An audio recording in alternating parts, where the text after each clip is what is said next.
Soak it all in.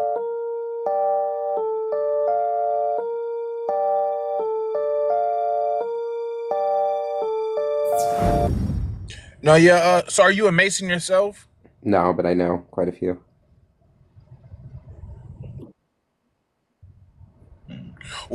Do you have a standpoint on Masonry, or are you just neutral on the subject? It seems like a fraternity where a bunch of guys get together and do charity work. Do you know anything else outside of the outside of just them doing charity work? Yeah, they have three levels of masonry within actual Freemasonry, and then there's dependent bodies that you can join for future. Do you know about the? Are you not familiar? I don't think there's any penalties that I'm aware of. Let's see how it goes. Okay, cool. Well, this is a oath that a Mason has to take, and I believe this is from either the Entered Apprentice, the Fellow Craft, or Master Mason. So one of the first degrees, first 3 degrees, and it says this: To all which I do most solemnly and sincerely promise and swear without the least equivocation, mental reservation, or self evasion of mind in me, whatever, binding myself under no less penalty than to have my throat cut across, my tongue torn out by the roots, and my body buried in the rough sands of the sea at a low water mark where the tide ebbs and flows twice in 24 hours. So help me God and keep me steadfast in the due performance of the same. That is a Masonic. That's just one of the Masonic penalties or is read off to them. So would you say that's a Christian oath take? I don't know. I mean, can't say I'm a Mason, but it sounds like an allegory, Yo, and I don't think there's any evidence that like Masons are cutting people's tongues off. going to come out of the woodworks, but they're all under the oath of secrecy. Don't forget that, no matter who they are, Adele, Neil Finn, Chris Angel, or Scott Morrison, the oath comes first. And here it is. This is taken from an official Masonic publication, not intended for the public. This is Duncan's Ritual of Freemasonry. In brief, I, of my own free will and accord, do hereby promise and swear that I will never reveal any of the secrets, arts, parts, point, or points of the Master Mason's degree to any person or persons whomsoever. This I solemnly, sincerely promise and swear, under no less penalty than having my body severed in two, my bowels taken out and burnt to ashes, so no more remembrance be had of so vile and wicked a wretch as I, should I ever violate my Master Mason's obligation. So now you know what they think of me. I'm a vile and wicked wretch for breaking my oath. So how can anyone ever trust a Freemason when he speaks about Freemasonry? Unless you're speaking to a rare breed like me. Never reveal any parts, not even a single point, to anyone. Here's another penalty from another degree, this time from Richardson's Monitor of Freemasonry, a legitimate Masonic publication for instructing and laying out the ritual. Binding myself under no less penalty than having my throat cut across, my tongue torn out by the roots, and my body buried in the rough sands of the sea. These are the penalties they swear to. And yes, the lodge has penal authority to execute. This is how they look when they're initiated. They have to remove all their clothing and jewelry, including wedding rings, crucifixes, the most meaningful things to them, no matter what.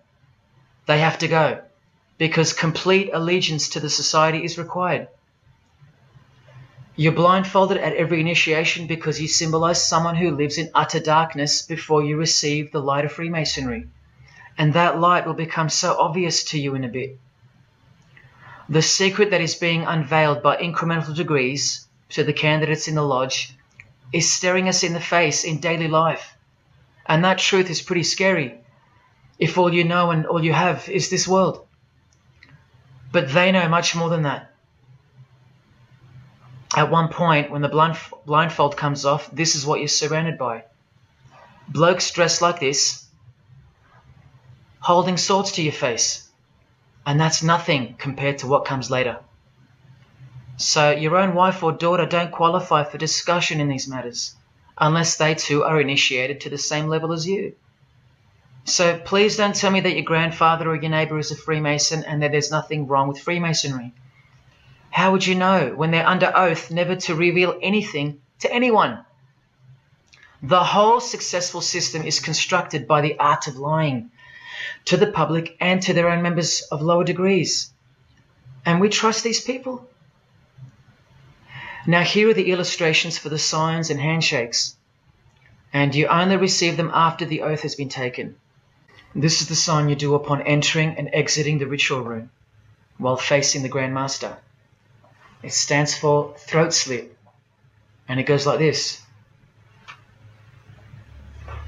A continual reminder of where you are and what awaits you if you have a change of heart or rebellious spirit. And here you have the illustrations of the secret handshakes. Look familiar? And this is the sign of the Master of the Second Veil. See? Purely Masonic. You don't pick this stuff up off the street. Now this is how it's generally executed in the public arena.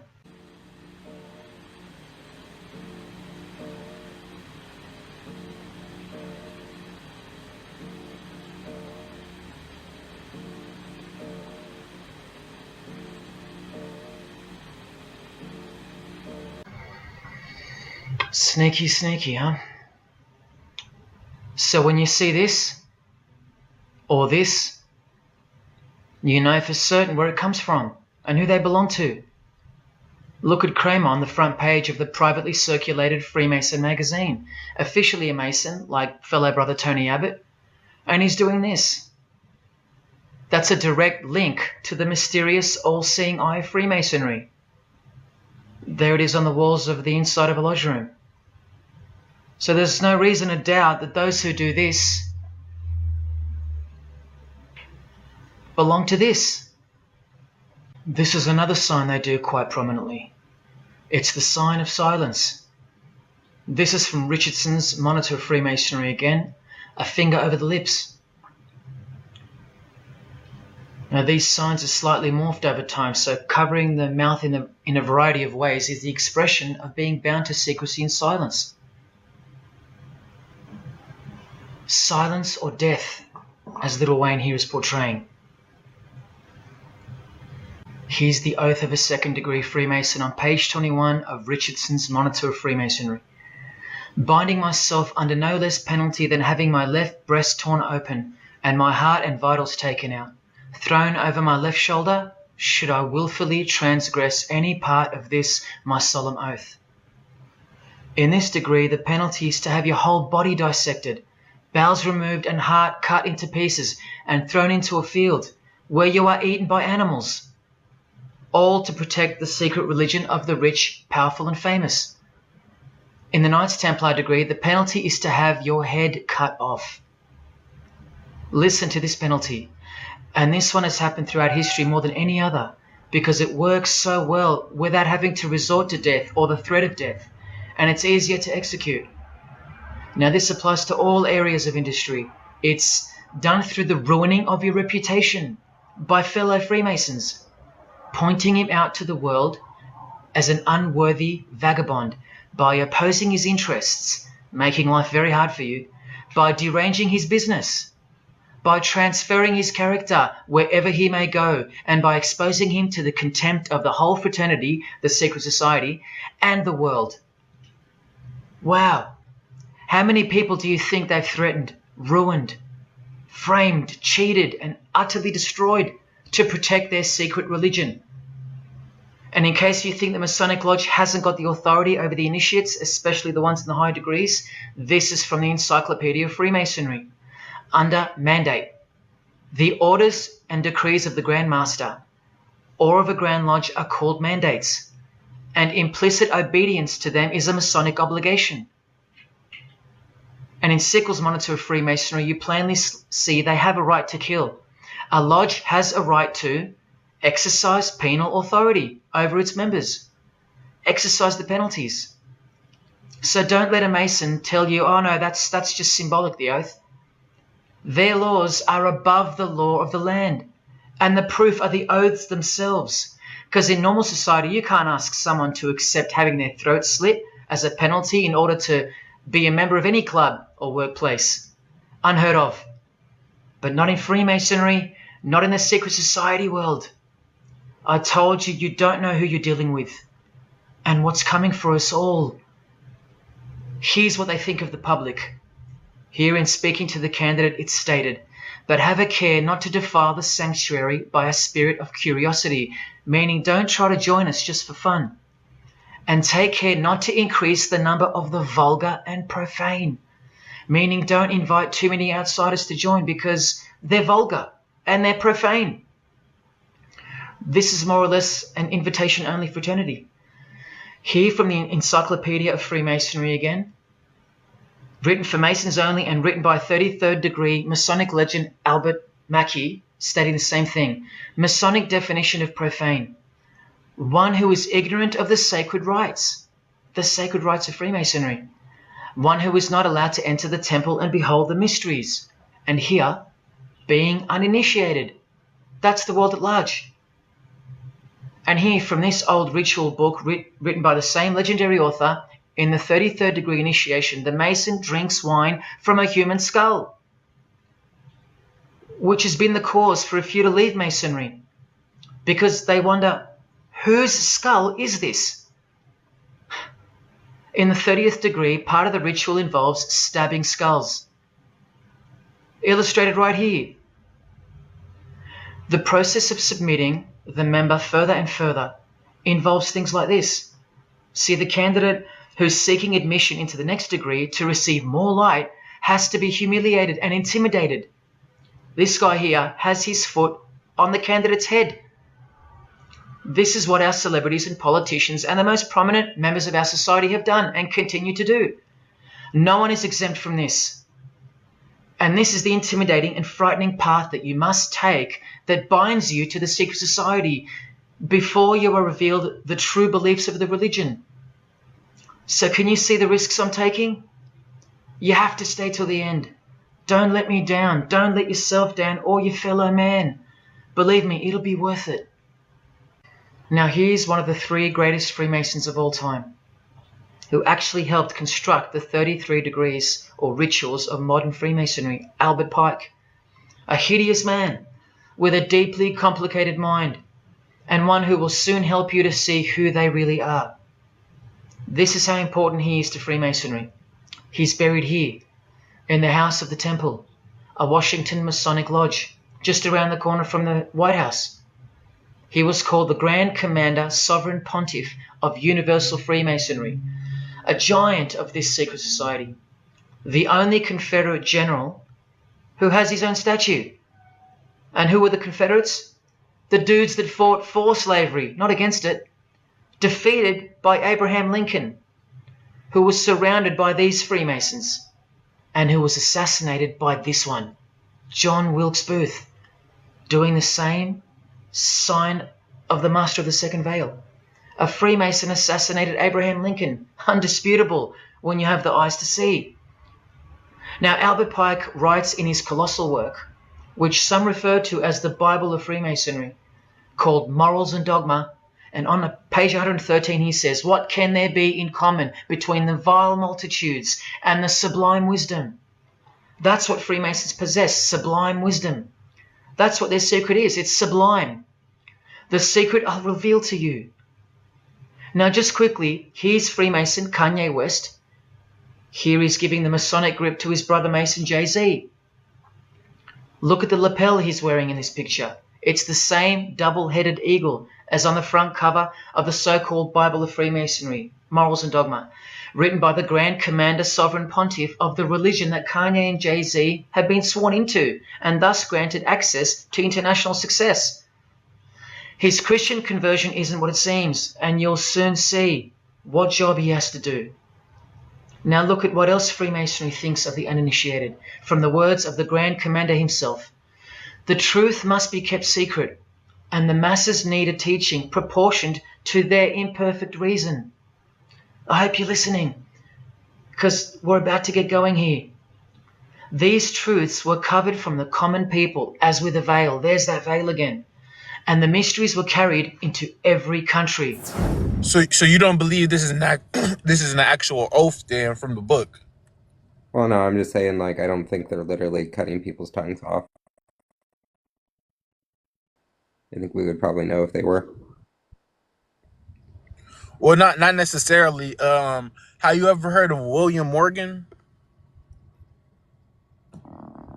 What was he, the guy that was killed, or, supposedly killed for exposing the Freemasons in the 1700s or something? Yes. And then also, it's not.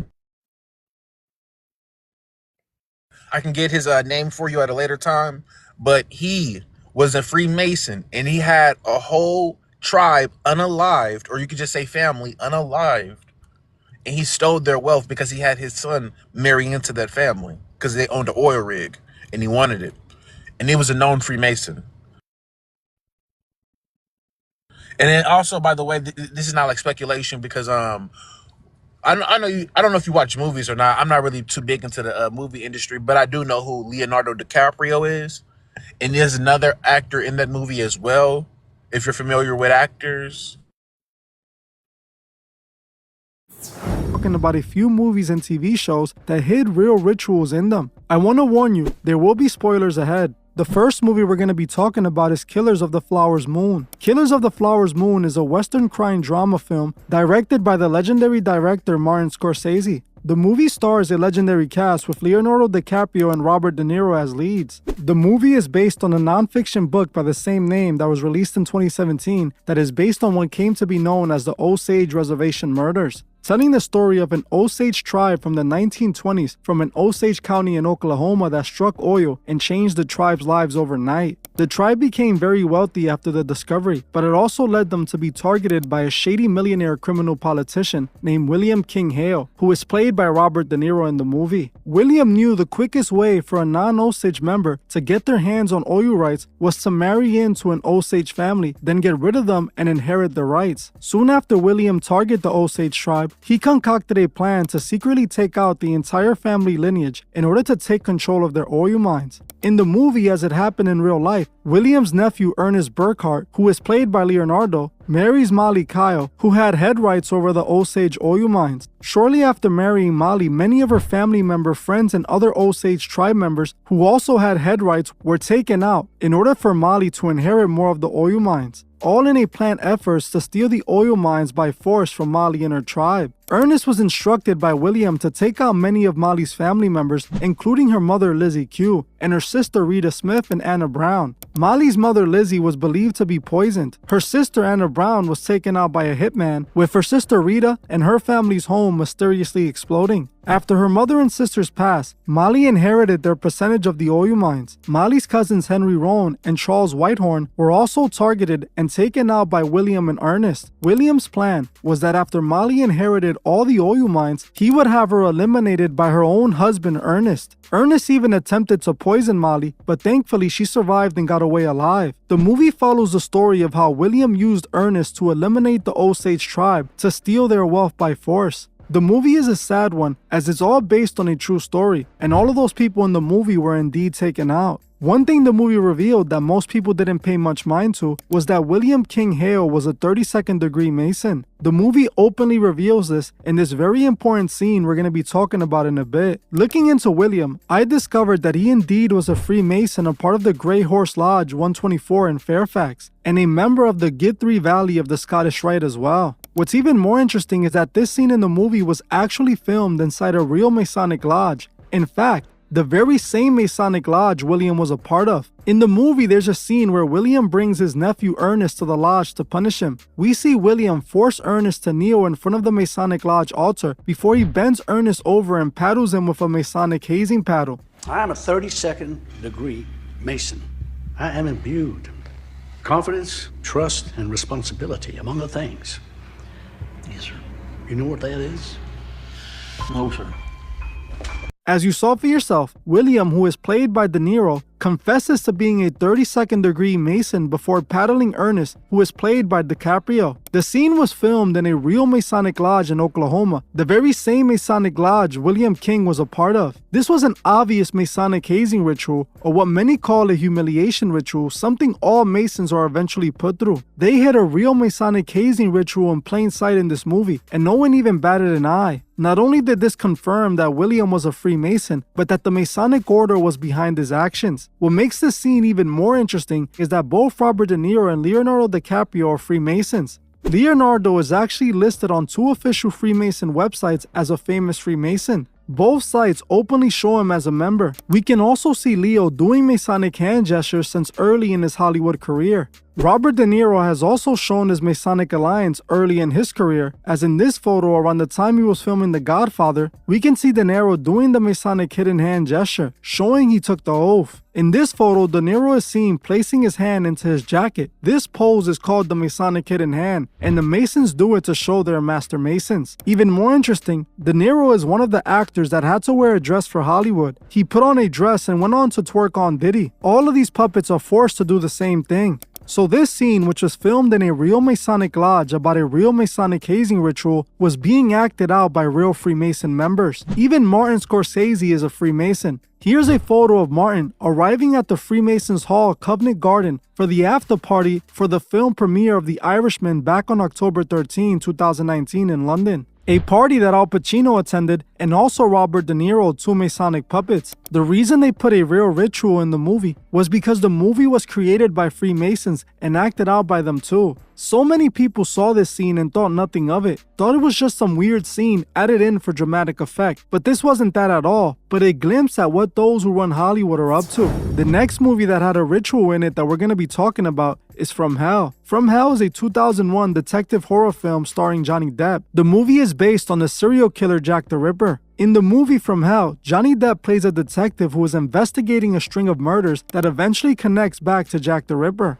Eventually, Depp's investigation leads him to find out that a shadowy group is behind Jack the Ripper. He finds out that this secret organization is no other than the Freemasons. I covered Jack the Ripper and the movie long ago, and I confirmed that Jack the Ripper was indeed a Freemason and had been committing Masonic sacrifice rituals. This movie just further confirms that and hides the truth in plain sight about the Jack the Ripper mystery. Just like in the last movie we were talking about, this movie actually contains a real ritual within it. In the scene of the movie, they show the parts of a Masonic first degree initiation ritual, which is a degree of the entered apprentice. In the movie, they show a man being initiated, and we can see that he is accurately presented for the ritual. We can see the member being initiated has his left side of his chest exposed, wearing the rope around his neck, just like is mentioned in Captain William Morgan's book of Masonic rituals. Never to reveal our secrets, under no less a penalty than my throat, my tongue be torn out by its root, and that I be buried in sand, a cable's length from shore. Let the brother receive the light.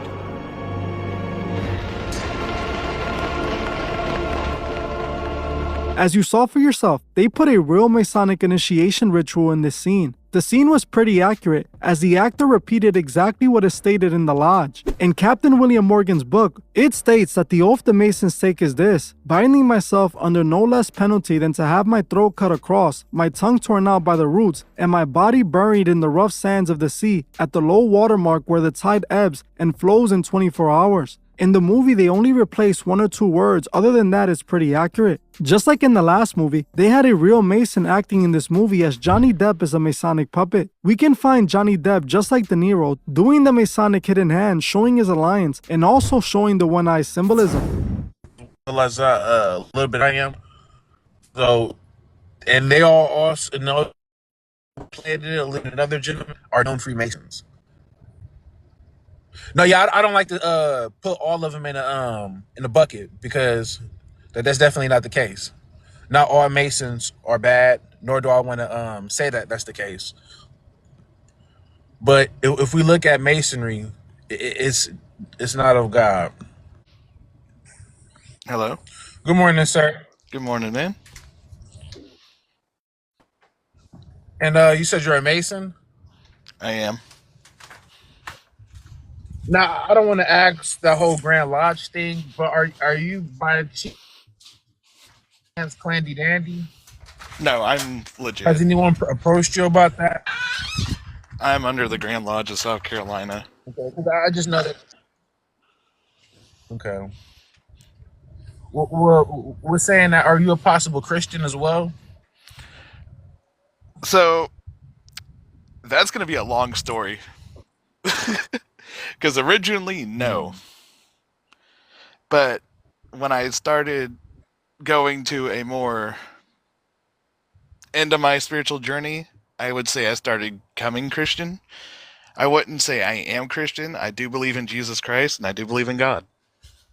But I will not use the title of Christian.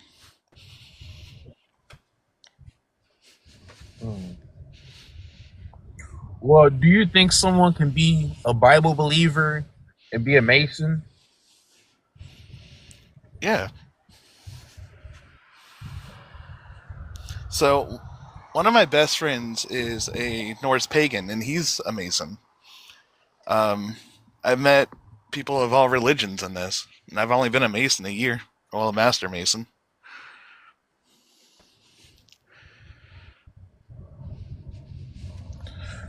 Now, what degree are you by chance? 3rd degree Master Mason. So you know about the different rituals of being blindfolded, and then also like Haram Abiff ritual that ties into paganism. I don't. If it's like any of the independent body stuff, I don't. I'm only in Blue Lodge. No, yeah. If so, have you gone through your Master Mason ritual? Yeah. So you've received the lion's paw.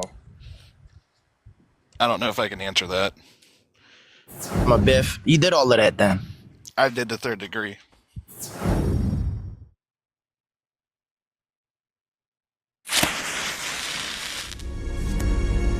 Let the brother receive the light.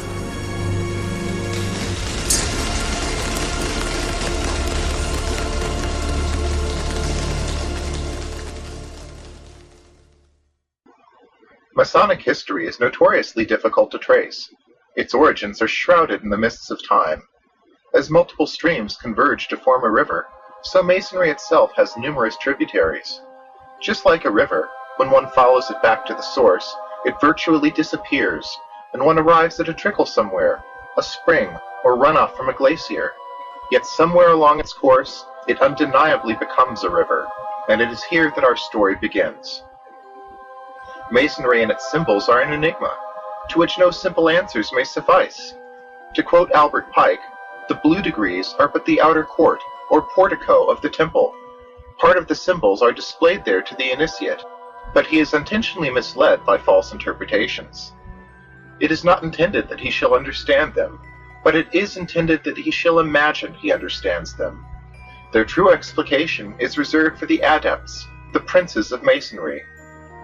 Another famous Mason, one with unblemished reputation, put it like this: dig through the outer shell and find a meaning.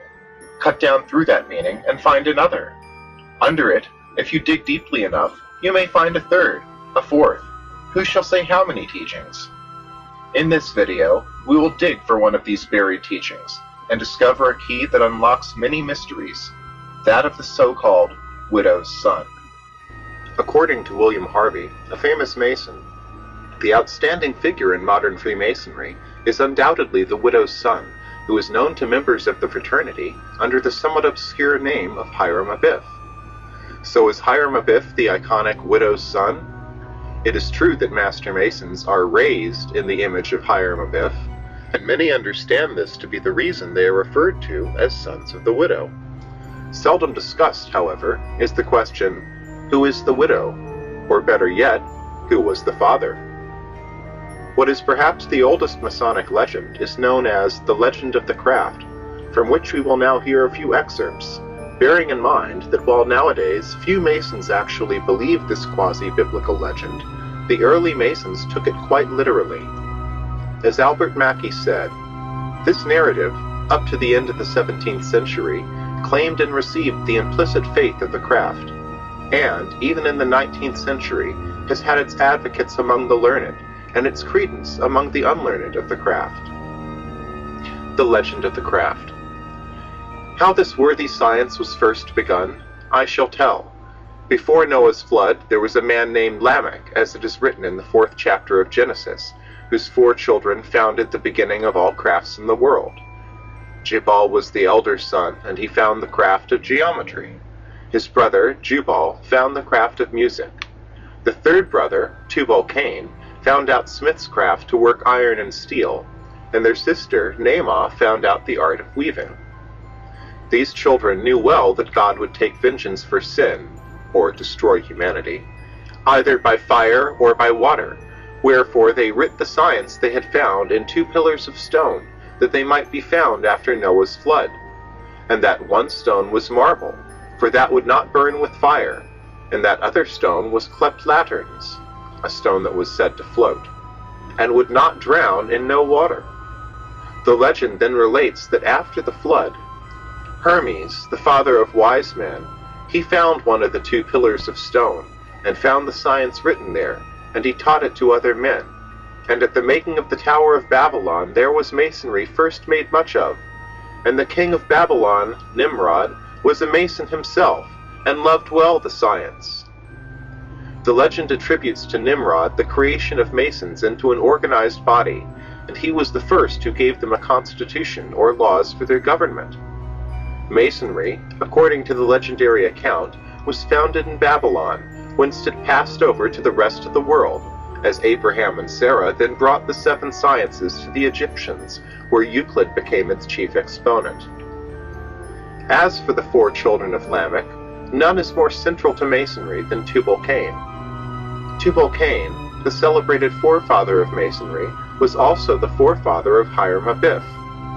As his name would imply, he was also a descendant of Cain, for Tubal-Cain means offspring of Cain. So then, according to both the Bible and the Masonic legend, the craft had its origin in the bloodline of Cain. This has always been an open secret, and for some an open wound, both painful and unsightly, so they have attempted to cover it up, going so far as to claim that Lamech was of the line of Seth. Of course, it should be obvious that if Lamech was descended from Seth, he would never have named his child offspring of Cain. Others have claimed the science originated with Adam, who taught it to his sons, and that it was passed on through Seth, not Cain. However, this is contradicted by the original Masonic legend and by the Bible upon which this legend is based. Returning now to Hiram-Abiff, we find that there is much dispute as to the origin of the 3rd degree, and the Hiramic legend taught therein. As we shall see, the evidence suggests that these were introduced to the craft by the influence of the Rosicrucians, through the instrumentality of Francis Bacon and King James. The Rosicrucian temple legend is quite similar to the Masonic version, but with greater detail, and with many important keys not contained in the Hiramic legend, but which are, nonetheless, of the greatest significance to Masonry. Once again, we quote from William Harvey. If the inventors of the 3rd degree got the suggestion from the Rosicrucians to make Hiram the central figure in their new scheme, it is very obvious that they found their details as to his murder in The Legend of the Temple, and turned that story to suit the purpose they had in view. The legend is given at length in Charles William Heckethorn's singularly attractive work, The Secret Societies of All Ages and Countries. In 2004, when Brother Paul Kinney gave a presentation on this legend, he began with the following words. This evening, I would like to present to you a version of the temple legend that few brethren will have heard before. While similar in many respects, it presents challenging differences that, whether correct or not, are nonetheless insightful. He concludes his lecture with the words, The basis of the whole of Freemasonry is to be found in the temple legend concerning Hiram-Abiff or Adoniram. Everything to do with the secret of Freemasonry and its tendency is expressed in this temple legend. With this introduction in mind, let us now turn our attention thence. At one point in the legend, as Hiram is attempting to cast his masterwork, the so-called Molten Sea, he finds he has been sabotaged by 3 jealous apprentices. A disaster occurs, and the unchecked metal flows like lava over the temple floor. As Hiram tries in vain to check the flow with water, a mysterious figure appears above him, saying, "Come, my son, be without fear. I have rendered thee incombustible. Cast thyself into the flames." The credulous Hiram jumps in, then asks the voice, "Whither do you take me?" The voice answers, "Into the center of the earth, into the soul of the world, into the kingdom of the great Cain, where liberty reigns with him. There the tyrannous envy of Adonai ceases. There can we, despising his anger, taste the fruit of the tree of knowledge. There is the home of my fathers. Who then am I, and who art thou? I am the father of thy fathers. I am the son of Lamech. I am Tubal-Cain." Tubal-Cain introduced Hiram into the sanctuary of fire, where he expounded to him the weakness of Adonai and the base passions of that god, the enemy of his own creature. Hiram was then led into the presence of the author of his race, Cain. Cain related to Hiram his experiences, sufferings, and misfortunes brought upon him by the implacable Adonai. Tubal-Cain then bestowed his hammer to Hiram, saying, "Thanks to this hammer, and the help of the genie of fire, thou shalt speedily accomplish the work left unfinished through man's stupidity and malignity." With the help of his newfound ability, Hiram successfully completes his masterpiece, only to be promptly murdered by the same unworthy apprentices. So then, is Cain to be understood as the progenitor of Masonry? Not quite. That prize can be awarded to his father, who, according to the legend, is not Adam. We shall now quote from the beginning of the temple legend as given by Steiner. The ancestry of the builders of the mystical temple was as follows. One of the Elohim, or primitive genii, married Eve and had a son called Cain, whilst Jehovah, or Adonai, another of the Elohim, created Adam and united him with Eve to bring forth the family of Abel, to whom were subjected the sons of Cain as punishment for the transgression of Eve. Thus we see that Cain is a direct descendant of the gods, but Abel is a descendant of Adam and Eve, who are human. Cain committed fratricide. He killed Abel, and for this he was excluded from communion with Yahweh. He went away into distant lands and founded his own race there. Adam again united with Eve, and from this union came Seth, also mentioned in the Bible, who took over the role of Abel. Thus we have 2 generations of mankind, the race of Cain, who was a descendant of Eve and one of the Elohim, and the other race, which had human parentage and was brought into existence at the command of Yahweh. Among the descendants of Cain are all those who have been creators of art and science, as, for instance, Methuselah, the inventor of the Tau script, and Tubal-Cain, who taught the use and working of metal ores and iron. In this line of descent, stemming from the Elohim, were all those who trained themselves in the arts and sciences. Methuselah, another of his descendants, invented the sacred characters, the books of the Tau, and the symbolic T by which the workers descended from the genie of fire recognized each other. Tubal-Cain dug subterranean passages in the mountains to save his race during the deluge, but it perished nevertheless, and only Tubal-Cain and his son came out alive. The wife of Ham, second son of Noah, thought the son of Tubal-Cain handsomer than the sons of men, and he became progenitor of Nimrod, who taught his brethren the art of hunting and founded Babylon. Hiram also descended from the race of Cain, and he was the inheritor of all that had been learned by the others of his line in technology and art. He was the most significant architect we can imagine. Well now, this is all quite interesting, but we still don't know who sired Cain. The legend merely says, one of the Elohim, and that it was not Jehovah. One of the fullest accounts of the legend is to be found in the writings of Max Heindel, in a work entitled Freemasonry and Catholicism, which, despite its simple title, is an important occult document of which we shall hear but a small fraction. I recommend that interested persons read the article in full, for the doctrine is disfigured by abbreviation. Heindel was a famous Rosicrucian, whose writings, including this one, are often featured on Masonic websites. In Freemasonry and Catholicism, we find a disclaimer which, to the best of my knowledge, does not appear in any of his other works. The writer is not a Mason, and thus he is free to say what he knows without fear of violating obligations, but he is a Mason at heart, and therefore frankly opposed to Catholicism. Before expounding on the Masonic legend, Heindel first details the No. He who made gods of our race, knowing good and evil. He bade, know thyself, and taught initiation.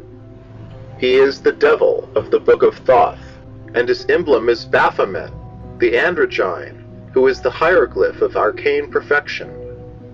But moreover, his letter is Ion, the eye.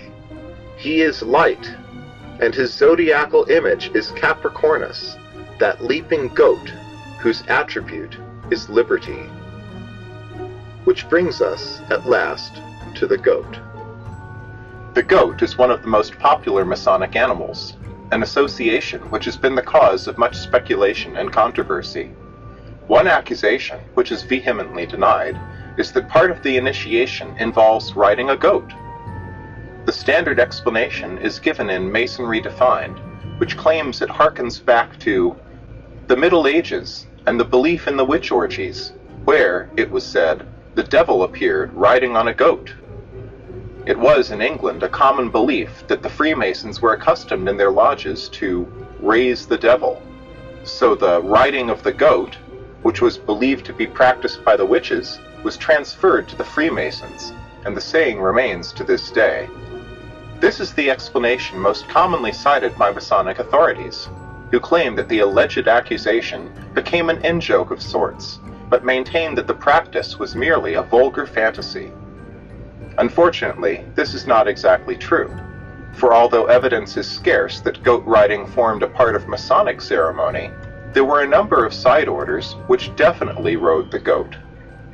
While such orders did not constitute an official part of Masonry, they were Masonic in the sense that many, such as the Knights of Birmingham, were developed by Masons, and many members, if not the majority, were also Masons. What else is known about the goat? Well, for one thing, the goat was a standard feature in many a lodge of yesteryear. This was revealed by Brother Robert Morris, no less, who mentioned it in passing, saying, "I was riding a donkey a trifle larger than the conventional goat of the Masonic Lodge, and my prospects of escaping a drenching and a pelting were solely based on his speed." Such a casual remark reveals this to be common knowledge, at least to the brethren of 1868. To this day, the goat is still present, in some lodges, at least, as attested by the master of the Prince Hall Grand Lodge of Arkansas, who stated, "In my own lodge, some enterprising member brought a live goat to a raising for emphasis, and it made a great impression on the candidates, as well as the members, and more especially me. I thought riding the goat was just a fun part of Masonic initiations, but it caught my attention that night in Little Rock, Arkansas." Moreover, in Turning the Hiram Key, Brother Robert Lomas describes the prelude to his third-degree initiation. "You've remembered? Sober, clean underpants?" "Of course," I said. "Is it tonight I really get to ride the goat?" "You've been listening to Dennis, haven't you?" "That's a secret," I grinned. "Well, David had the cattle trailer behind his Land Rover when he arrived," Mike countered. "I hope it's a nanny goat." "Of course it's a nanny goat. You aren't thinking you might have to take part in an unnatural act, are you?" Well now, enough evidence is on the table to safely ask the question, what can all this represent? Other than the distasteful idea that goat riding is a symbolic imitation of the devil, as the official explanation inadvertently suggests. According to William Moore, the goat, within the context of the lodge room, represented a force that threatened to strip the fraternal initiate of his ability to maintain composure. Indeed, gags, or stunts, were often imposed upon the initiate, largely for the purpose of getting his goat. As an old Shriner publication put it, pomposity is punctured, pride is laughed to scorn, and dignity is bedeviled.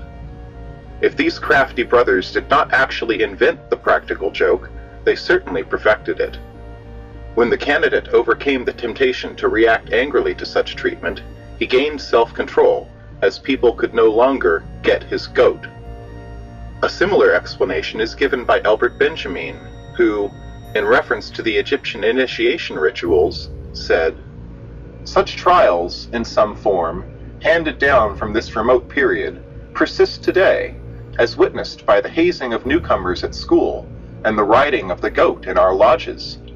But why should tests of fitness for initiation be called riding the goat? Zodiacally, the home of Saturn, the origin of our Satan, is Capricorn, pictured in the firmament by a goat. The goat is the symbol of evil, and riding the goat signifies that temptations have been vanquished, the devil overcome, and the animal instincts sublimated into spiritual assets." This is indeed a beautiful explanation, and one that could be readily accepted if riding were the only activity associated with the goat. Picture and poem, however, cast the lodge goat in various other roles, such as brother, or even leader. Some pictures cast the goat in a highly symbolic role, much to the excitement of the brothers. Some detractors have suggested that riding the goat has some sort of sexual connotation. Looking at these pictures, and reading such stories as told by Brother Lomas, who truly is to be blamed for such suspicions? So what else can all this symbolize, as the obvious is clearly out of the question? The goat! Funny. Now that I come to tell this story to someone else, huh? Don't you find it a bit odd, number 3? Well, Yes, it is a bit odd, though, isn't it? Yes, it's odd. Albert Pike already provided us a significant clue when he mentioned that the initiates represent this force which presides over the physical generation under the mythologic and horned form of the god Pan. Thence came the he-goat of the Shabbat. These pictures, then, along with the others, may be interpreted as an initiation of the occult power of generativity, that serpent of the Kundalini. But there are other clues to the goat's identity. In the poem The Goat, we read that the goat rewards the pursuit of masonry, but punishes one for engaging in worldly things, including prayer. Smoking, however, is apparently condoned, along with alcohol. There was one stunt in particular, entitled Drinking the Goat's Blood. The symbolism behind this is obvious, but there is no need to speculate, for the liner notes of the catalog state that there can be no more appropriate ceremony than serving the candidate with the blood of the animal, in order that he might be thoroughly imbued with the spirit and life of the organization. This significant statement brings us to our final interpretation, and it is this: the goat is the motive power upon which its rider travels. And what is this power? It has already been thoroughly elucidated, but to recap, it is associated with Pan, the he-goat, and the ancient serpent, with Phosphor, the light-bearer, yea, Lucifer. In short, the goat may represent Lucifer's agent, Samael, who is intimately associated with the goat. And after all this, none should be surprised that the man who penned this drawing in 1897 was a Rosicrucian. Interestingly enough, some Masons have actually theorized that the goat symbolizes the scapegoat. If so, this would even be another association with Samael. for Samael is said to be identical with Azazel, the demon to which the so-called scapegoat was sacrificed on Yom Kippur. In truth, this goat was not set free in the wilderness, as many believe. Instead, it was set aside with a scarlet thread for Azazel. Then, after hearing the sins of the people, it was led to the top of a jagged mountain, sacred to Azazel, there to be pushed off the precipice to certain death. Some personalized their identification with Lucifer, such as Shriner Bob Rosland here. Now, did you just say that you are Lucifer? I am Lucifer. Okay, define Lucifer for me. Pure, virtuous, wholesome, innocent individual that's out to help people. Lucifer is? Yeah. Say that again. Lucifer is a pure, holy... Virtuous. Virtuous. Now, is he the Lucifer that God created? That's the same one. Oh, man, this is great. I'm going to put this on the internet. Oh, Amen. God bless you, Amen. brother. Others refer to themselves as goats, while mocking outsiders as sheep. This is highly symbolic, with a correspondence most would agree upon. In Symbolism of the Three Degrees, we read, "The Lamb, as stated in our monitors, has in all ages been deemed an emblem of innocence. It is a familiar saying, and has been for ages, that the lamb shall be separated from the goats. The evil symbolism of the goat is as old as the benignant symbolism of the lamb. In the Bible, sheep and goats are used to denote the two bloodlines, or spiritual types. It says, 'And before him shall be gathered all nations, and he shall separate them one from the other, as a shepherd divideth his sheep from the goats. And he shall set the sheep on his right hand, but the goats on the left. Then shall the king say unto them on his right hand, Come ye, blessed of my Father, inherit the kingdom prepared for you from the foundation of the world. Then shall he say unto them on the left hand, Depart from me, ye cursed, into everlasting fire, prepared for the devil and his angels.' While this prospect might seem unpleasant to some, perhaps, to a son of fire, one man's heaven is another man's hell." And everybody kept making that joke, and I was so scared. I'm not gonna lie. Beans, is that like another inside joke? That's an inside joke. I'm not gonna lie. Beans, is that like another inside joke? That's an inside joke. That's just the pancake breakfast thing. How are we gonna take over the world? Green beans. Or pancake breakfast. The pancake breakfast thing. How are we gonna take over the world? Green beans. Or pancake breakfast. It's just like an inside joke, because you have night lodges and morning lodges. Oh, night lodges and morning lodges? Hey, I ain't know that. That's the first right there. So, my lodge meets at 7:50 p.m. Other lodges can meet at 9 a.m. It just depends on which lodge you go to.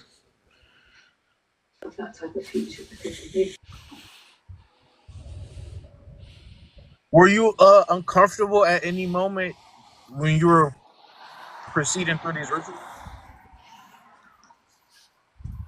What happened?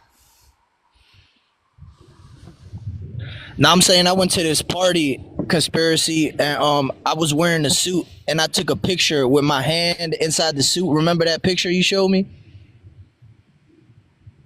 Yeah. Yeah, I took a picture like that. Wait, what does something? that mean again? No. I just took it. I'm about to post it on TikTok.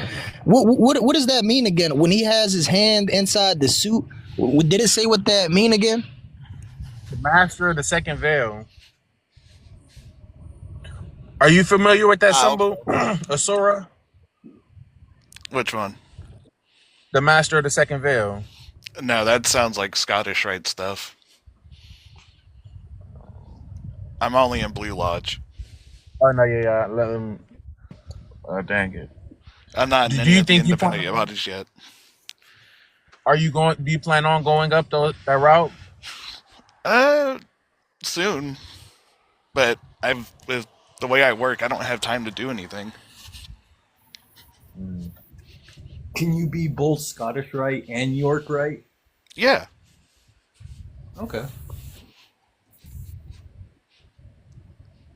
There's plenty of people that do it. I don't see how they have the time to do it, but they do it.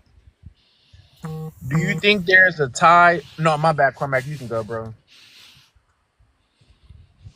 No, my phone, it just notification went on.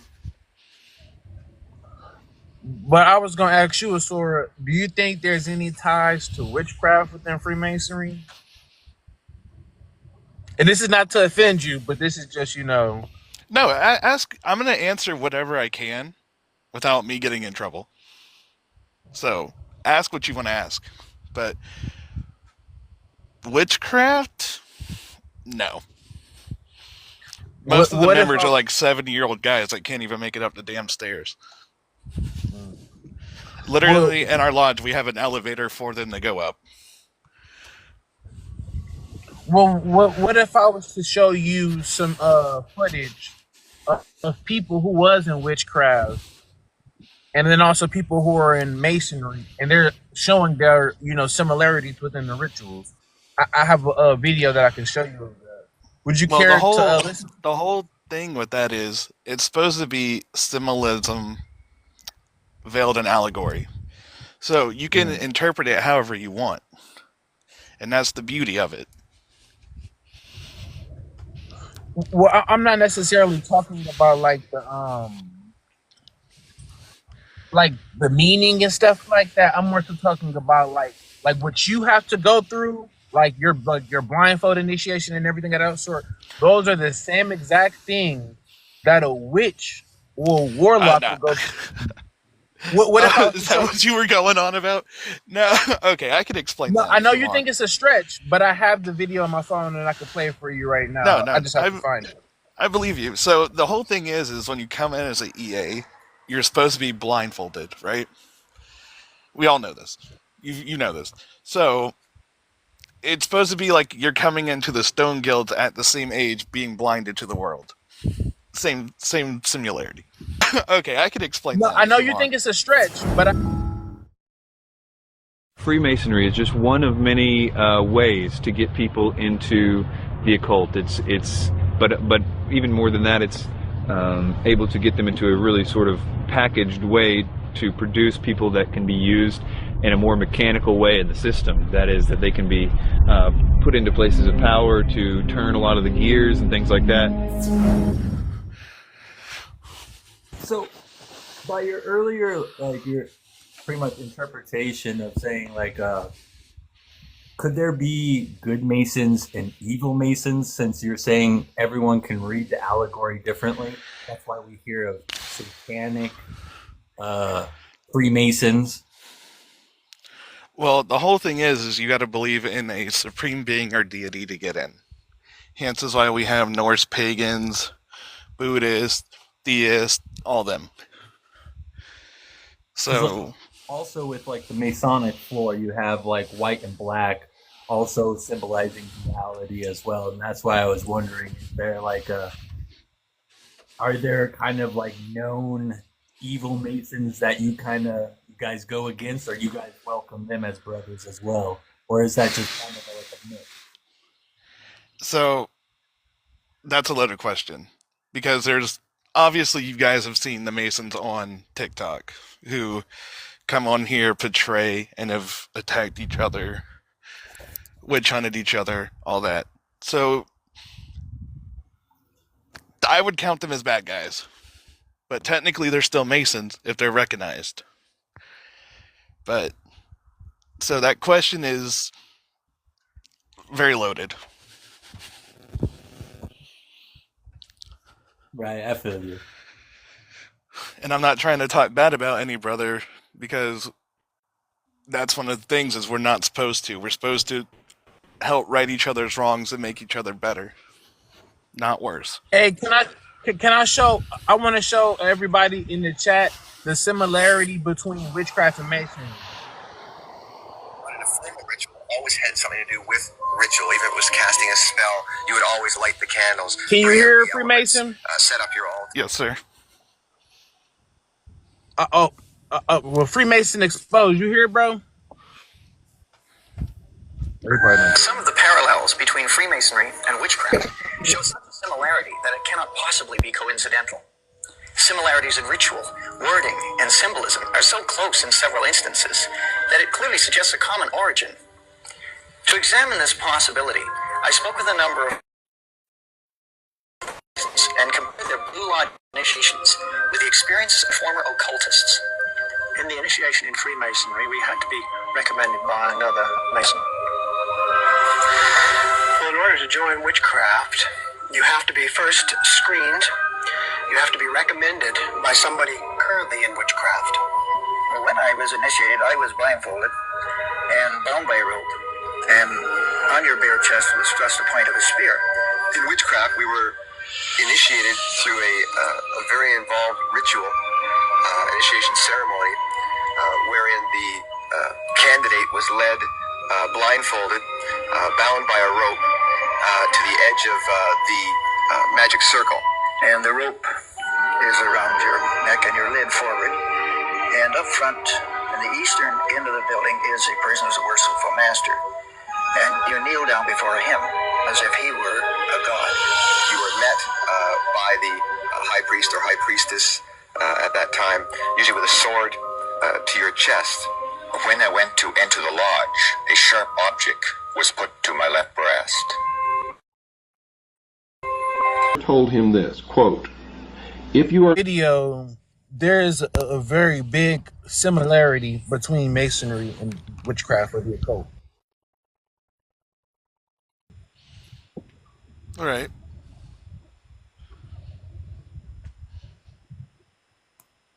So that's why I try to tell people that if we dig a little bit deeper, things are a little bit more sinister than they seem to be, because the enemy, the true enemy, the devil, he operates within secret. And I can show you multiple scriptures where the God that we serve, he doesn't operate in secret, because that's not in his I don't want to say genetics, but that's not in him to do that.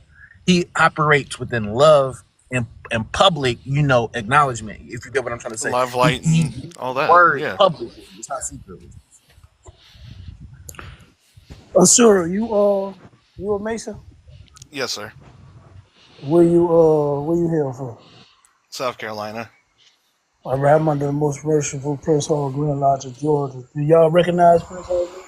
We do not. By the high priest. You said that you could go to any Prince Hall Lodge in any black community and the doors would be open to you and you'd be welcome. But if one of those members or brothers of the lodge of the Prince Hall Lodge came to your lodge and tried to come in and participate in the ceremonies or whatever you call them, what would happen? It wouldn't happen. It just simply wouldn't happen. I, as a Caucasian Freemasonry, can visit any Prince Hall Lodge in the country and, as far as I know, in the world. I can also visit any lodge, period, across the world. I've been told through my initiation that I am welcome in any lodge, but this just does not apply to blacks. No matter that, even if the ritual that they go through, and I do not know this for certain, but I know it's similar. But even if the ritual were exact, even if the same form of quote-unquote illumination that they underwent was exact, they could not ever, and I sit in a lodge with Caucasian Freemasons. I've never seen a black Freemason sit in a lodge among Caucasians, and I don't think I will. Equal opportunity and affirmative action laws are just completely ignored and considered frivolous and a joke by all Freemasons. So the New World Order that they're bringing into being is going to be racist? Entirely. It has an Aryan background, and that is where it comes from. And that's been borne out by our research. Why then would the black community form their own lodges and support the bringing about of a New World Order that is going to relegate them back into slavery? And I might add, along with the rest of us who don't belong to this religion, and it is a religion, why would they participate in something like that? Well, as you've told me yourself, and most people will understand this, the world loves a mystery, and you can control the masses by dangling a secret like a carrot in front of their nose and promising them the answer to that secret if they just merely do what you say and work for you. This, together with man's own entirely fallible human nature and the selfishness of man and the ego of man, They want to be something. They want to be better than the people around them that they see. And since they have been told straight out that they can never advance to the ranks of Caucasian Freemasons, they have settled for just being better than their own people and excluding other blacks from joining their own lodge. So one of the holes that Freemasonry has over people is that ordinary people, whether they be black, white, Oriental, Hispanic, doesn't matter, they want to be part of the elect. Is that true? Exactly. They want to join the elite. They'd like to look down on their fellow man. With that I keep trying to reiterate to people, right? You have so many different fashions of people that practice masonry, but you don't have people that are recognized as true Freemasons. You have Freemasons. y'all ancient Friends of the Masons. No, we're AFM, Ancient Freemasons. Y'all just ancient Freemasons. Yeah. So we are Prince Hall. You got John G. Jones. You have International. You have, if you're not recognized by England, then you pretty much clandestine, right? Pretty much. Okay, so what's the highest degree you oversee? My 3rd degree Master Mason. Okay, so now I'm a 32nd on the Scottish Rite, and I'm a Royal Master Mason on the York Rite. When you go through your travels, you will learn. Well, let me ask you this, because I can ask you this. As long as you've been traveling, right? Have you ever done any oath to Satan or the devil or anybody besides the Grand Architect, which we know to be of the Holy Scriptures? Yes or no? That is true. Only to God himself. Of the Holy Scriptures, correct? Correct. All right, so there's no need to go any further about somebody. This is the thing. This is the point I like to continue to make. These people who practice witchcraft under masonry, right? That has nothing to do with what masonry is predicated upon. If you with them knowing, right, whether you're a mason or non-mason, we talk about the building the King Solomon temple, right? Does any other spiritual belief, religion, or anything outside of Hebrew and was today Christianity, do any other religion outside of them talk about the building the King Solomon temple? Not that I know of. Okay. So if it don't talk about it, then that has nothing to do with masonry. So now, even further, going deeper, everybody want to talk about the building the King Solomon temple, talk about King Solomon inviting all these different wives and this is the reason the Most High, if you know Scripture, right? The reason the Most High chose Solomon is because he came to Solomon. And he said, what is it that you desire? And above all things, Solomon said wisdom. Now, King David, his father, could not build the holy temple because he shed too much blood. He was a man of war. So he gave him a son and he gave Israel peace at that time. It was no war going on. So they built the temple. That temple is not King Solomon's temple. That is the temple that King Solomon built. Because the Most High told King Solomon to build a house unto me. So, talking about the Most High. So, in actuality, he built the house to the Most High. It was never his temple, meaning it belonged to him. That was something that he was the head architect of to build according to the word of the Most High that he followed. To build according to the word of the Most High that he followed. Now, was what? He started marrying different women of different nations. He allowed for them to worship their false deities and Elohims in the temple of the Most High, which made it polluted, and the Most High destroyed it. If y'all understand the Holy Bible, you'll see the continuous repetition of the Most High doing something for us. We listening to Him for only a certain period of time. We turning away from Him, and we being destroyed by Him. Whether it's by the curses, the temple being destroyed, we being cast into Egypt, being in the wilderness for 40 years, sent into slavery. If you understand the Bible, you keep seeing that. Now, I don't just read the books, the canonical books, the 66 books, because there's nobody alive that could come to me and tell me that the other books don't, that the other scriptures don't matter. When before they was in book form, they was on tablets, scrolls, papyruses, and things like that. And the eastern end of the building is a prisoners of worship.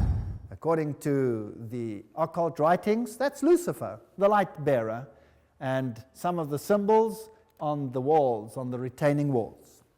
Now, let's just have a look at some of the manuscripts which Rome says are essential for understanding the greater gospel. And Rome placed the Bible, and that is only the Textus Recepticus, by the way, on the index of prohibited books. They didn't place their Vulgate on the index of prohibited books. It's the Protestant Bible that they placed there. So the early church of Antioch, as I've already said, used these Syrian manuscripts, and this is a book that is forbidden by Rome. The Septuagint, on the other hand, was made for Alexandria, for the library there, in 285 BC. So interesting data. The apocryphal books, that means hidden things. The Council of Trent said the following in 1546: whoever shall not receive as sacred and canonical all these books, and every part of them, as they are commonly read in the Catholic Church and are contained in the old Vulgate Latin edition, or shall knowingly and deliberately despise the aforesaid traditions, let him be accursed. So they said we must accept all of these manuscripts. Let's briefly run through them. Let's go to Tobias 6 verses 4 to 8, where it says, open the fish and take the heart and the liver and the gall. If a devil or an evil spirit trouble any, we must make a smoke thereof before the man or the woman, and the party shall no longer be vexed. As for the gall, it is good to anoint the man that has witness in his eyes, and he shall be healed. So if you want to drive away evil spirits, demons, then wave the gall of a fish and make a smoke thereof, and it will go away. The Bible says, and signs will follow those believing these things. In my name they shall cast out demons, Mark 16:17. Acts 16 verse 18 says, being distressed and turning to the demonic spirit, Paul said, I command you in the name of Jesus Christ to come out of her, and it came out that hour. So he didn't use the gallbladder of a fish. Tobias 12 verse 9 says, for alms does deliver from death and shall purge away sin. Oh, that's nice, so you can pay to get your sins taken away. Peter says, for as much as you know that you were not redeemed with corruptible things as silver and gold from your vain conversation received by tradition from your fathers. Two opposing doctrines. Which one is right? Do you think you can buy your way to heaven? Prayer to the dead, Maccabees 12, verse 43 to 46, for if he had not hoped that they were slain, would he have risen again? It had been superfluous and vain to pray for the dead. Whereupon he made reconciliation for the dead, that they might be delivered from sin. So you can pray for the dead that they are delivered from sin? This is paganism. John 1:7 says, Jesus Christ cleanses us from all sin. There's no such thing. That brings us to the Vulgate Bible, 1545 to 1563. That was the one which was declared infallible. Now what does the Vulgate say? Our Bible says all Scripture is God-breathed. The Douay, which is based on the Vulgate, says all Scripture inspired of God is profitable. So only some scripture is inspired. Hebrews 11:21 says Jacob worshipped as he leaned on top of his staff. The Vulgate says Jacob adored the top of his rod. That means you can pray to a relic. You can pray to a statue. That's where they get their doctorate from. It also says in Revelation, in the received text, blessed are they, oh no, this is Codex Vaticanus, blessed are they which wash their robes. But the King James says, blessed are they that do his commandments. Well, the Dead Sea Scrolls, these were writings meticulously copied by the Essenes. The ancient manuscripts that they copied were exactly like those found in the Bible today. So they proved that the Bible had not changed in all this time. And these manuscripts were very exciting. But then some other interesting manuscripts have been found besides this famous one that was found near Alexandria, and that is a whole series of Gnostic Gospels. And Time magazine reported on these some time ago. Words from the past, 46 scriptures dug up near Nag Hammadi in Egypt in 1945 changed views of early Christianity. Now, interestingly, Egypt was the seat of the occult science, and these were buried to keep them safe. From whom? Obviously, the early Christianity that destroyed that ancient pagan library, and these manuscripts have now been found since 1945 and are changing the worldview. Some Buddhists are saying, had we known that Christianity had such manuscripts, we needn't even have been Buddhists. Well, what do these manuscripts say? These are the so-called lost Gospels that are so famous today. You have the Gospel of Thomas, the Gospel of Peter, and all these wonderful manuscripts throwing light on what the early Christians believed. Well, there were Ebionites, there were Marcionites, there were Gnostics, there were Thomasines. All of them basically believed in the deity of man and the non-exclusive deity of Jesus Christ. All of them. Let's read what the Gospel of Peter had to say that was dug up, and you tell me whether you think this is trustworthy. Well, let's read it. By the way, these Gnostic writings are apocryphal, and therefore they are sacred. The cross talked and walked. Jesus had died the day before, uttering his last words. My power, O power, you have left me behind. His body was taken down and placed in the tomb, but now as the Sabbath dawned, oops, which day is now the Sabbath? Sunday has become the Sabbath here. The Sabbath as Sunday was kept only in Alexandria, in the Egyptian realm, and in Rome. The rest of the world kept Sabbath, the seventh day. So in this one, the Sabbath has moved to Sunday. Sabbath dawned, a great voice came from the sky. Is that trustworthy? Well, let's see how trustworthy the rest is. A great voice came from the sky, and two men descended. The stone blocking the tomb rolled away of its own accord. The Bible doesn't say that. And while Roman soldiers gaped, three men emerged from the tomb, two of them supporting the other. Oh, Jesus couldn't walk when he came out. His resurrection was, not quite that illustrious. With a cross following behind. Oh, all by itself. Was the cross buried with him? No, the cross walked behind. Why? Because they made the cross a very prominent symbol in those days. The heads of the two reached up to the sky, but the head of the one they were leading went up above the sky. And they heard a voice, have you preached to those who are sleeping? So here we have doctrine of preaching to the dead. And a reply came from the cross, yes. Do you trust this gospel? If you do, I feel sorry for you. I think it belongs where that other one was found, in the trash. Let me take you to Sinai. Well, I was interested to go to St. Catherine's, where this man... Because if you read the book of Jubilee, right? If you know anything about the word Jubilee, the Most High, that is for certain times of the year. We call it Jubilee year.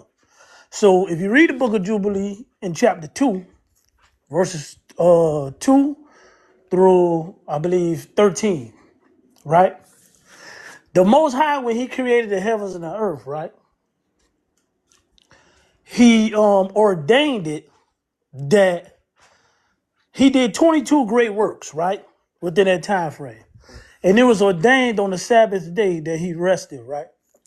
And that is synonymous because he chose from Adam to Jacob, that's 22 generations. If you know the bloodline and you know how to map it out, or just go on Google and map it out, it's 22 generations.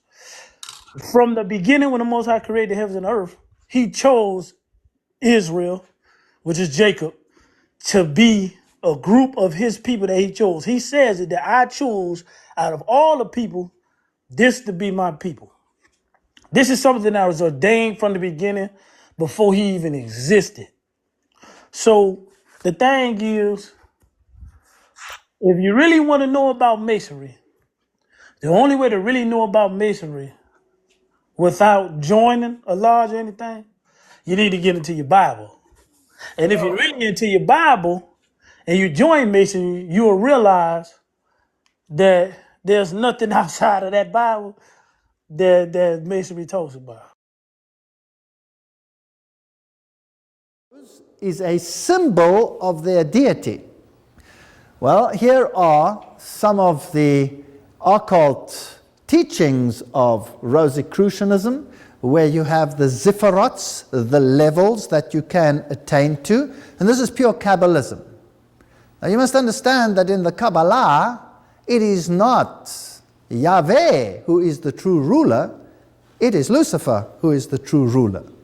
But we will come to that as we come later. And the zipharots are emanations of his appearance. So let's ask Morals and Dogma again what it has to say about the Kabbalah, which, by the way, is called the most holy Kabbalah today. The Talmud is called the Holy Talmud, and the Bible is just called the Torah. Isn't that strange? The Bible is called the Torah, and then a book of rules that never appear in the Bible is called the Holy Talmud. And an occult book is called the Most Holy Kabbalah. And I would like to venture so far as that there are very, very, very few rabbis in the world today that are not Kabbalists, which is scary. The Holy Kabbalah, or tradition of the children of Set, this is of course not true. According to this doctrine, then Set would have been an apostate already. Or they turn it around, they say not an apostate, an initiate. So there's an internal doctrine for the initiate and a public doctrine for the goyim, for the cattle, just to keep them occupied. Tradition of the children of Set was carried from Chaldea by Abraham, taught to the Egyptian priesthood by Joseph, recovered and purified by Moses, concealed under symbols in the Bible, revealed by the Savior to St. John, there you have it again, the Johansonites, and contained entire under hieratic figures analogous to those that all antiquity in the apocalypse of that apostle. Okay, so now he's turned everything around. Abraham, Joseph, Moses were all initiates, and what they taught to the people was drivel, let's put it that way, to keep them happy and to keep them uninformed. But on the inside, they had another doctrine. Now that's of course not true, because Moses wrote the Torah. And everything they believe is the opposite of what the Torah teaches. And the Kabbalah, that book, turns the Torah upside down and makes it occult. The three great lights of the lodge are symbols to us of the power, wisdom, and beneficence of the deity. They are also symbols of the first three sephirots, emanations of this deity, according to the Kabbalah. So the Kabbalah is very, very central in this story. We read on. Every Masonic lodge is a temple of religion, although they are told that it is not a temple of religion. Here, Morals and Dogma says it is a temple of religion. And its teachings are instructions in religion. This is true religion revealed to the ancient patriarchs. Now we've seen that they've turned the ancient patriarchs upside down into occultists in order to sell this to the people, of course. Which Masonry has taught for many centuries, and which it will continue to teach as long as time endures. Okay, thank you. Let's ask some questions, and we'll ask Masonry to answer it. And the sources we will use are only the highest Masonic writings. And the Freemasons that will be asked to give answers will be of only the very highest degree. So Albert Mackey, he wrote the Encyclopedia of Freemasonry. You cannot get a better source than that. Most of the best lodges, the greatest lodges, have the Encyclopedia of Freemasonry. And he was a 33-degree Freemason, which means he was an initiate. Is Freemasonry a Christian organization? If Freemasonry were simply a Christian institution, the Jew, the Muslim, the Brahmin, the Buddhist could not conscientiously partake of its illumination. So it's not a Christian institution. So why is the Bible there? It's there as a symbol, as we saw, of the first three Sephiroths. Is it Christian? Freemasonry is not Christian, nor a substitute for it. Well, what is it then? Morals and dogma. Rejecting all the wild and useless speculations of the Zendavesta, the Kabbalah, the Gnostics, and the schools are the religion and philosophy of Masonry. You cannot get it plainer than that. Masonry is a search after light. The search leads us directly back, as you can see, to the Kabbalah. In that ancient and little understood medley of absurdity and philosophy, the initiate will find the source of many doctrines. All truly dogmatic religions, that includes Islam, Buddhism, Hinduism, all of them, have issued from the Kabbalah and returned to it everything scientific and grand and the religious dreams of all the Illuminati, the ones that are illuminated. This is Luciferian language. Jacob Boehmer, Swedenborg, St. Martin and others is borrowed from the Kabbalah. All the Masonic associations owe to it their secrets and their symbols. Straightforward. There can be no doubt about these issues. The true Mason is therefore not creed-bound, cannot say he's a Christian or a Muslim or a Jew. He realizes with the divine illumination of his lodge that as a Mason his religion must be universal. Christ, Buddha, or Muhammad, the name means little, for he recognizes only the light and not the bearer. He worships at every shrine, bows before every altar, whether in the temple, mosque, or cathedral, realizing with his truer understanding the oneness of all spiritual truth. That's Manly Palmer Hall, the lost keys of Freemasonry. Can you see where World Council of Churches could come in with something like this? Joining all the religions together? Does it start to make a little sound, a little ring a bell or whatever? Well, let's continue.